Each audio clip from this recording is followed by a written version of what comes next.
Hello, magandang hapon. Ito, nagluto ako ng kusyere. Ito yung kusyere tinatawag nila. Ito yung pagkain ng mostly mga Arab, lalo na sa mga Egyptian. Ito may macaroni siya. Puro nilaga lang siya. Laga mo yung macaroni. Para ka lang nag-boil ng macaroni. Tapos ito lentil. Ito, pero ano siya, yung brown. Tapos, may rice. May kanin din siya dyan sa loob. Ayan. Tapos, meron din siya yung parang pansit na maliliit. Ayan. Oh. Ayan ang kusyere na tinatawag dito. Kuha nga ako ng sandok na ano. Yan ang kusyere.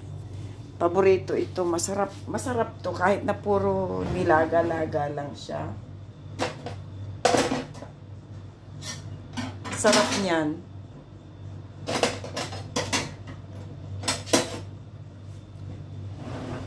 Tapos magpa-fry ka ng sibuyas. Ito, nag-fry ako ng sibuyas. Ayan. Ayan, pinirito ko yan. Sibuyas to eh. Ito, sibuyas. Ayan. Yan ang ilalagay mo sa ibabaw.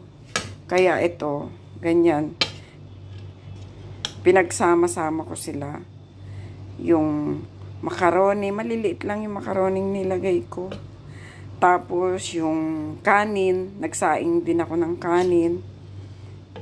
Tapos meron ng yung parang pansit siya na maliliit, ganun.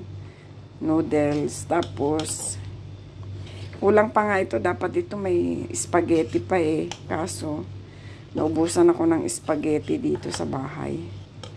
Kaya ayan ang kusyere tawag nila dito. Very popular ito sa dito sa Middle East. Ayan, may beans na siya. May pasta pa, may kanin. Ayan, masarap siya. Kaya pag, ayan o, ganyan. Pinagsama-sama mo. Tapos, gagawa ka ng kamatis. Yung tawag nila dito, dakus. Yung kamatis, i-ano mo siya, isasabaw mo siya sa ibabaw yung kamatis. Tapos, lagyan mo siya nitong sibuyas na pinirito. Tapos gagawa ako ng muna, ng sauce. Salamat sa panonood.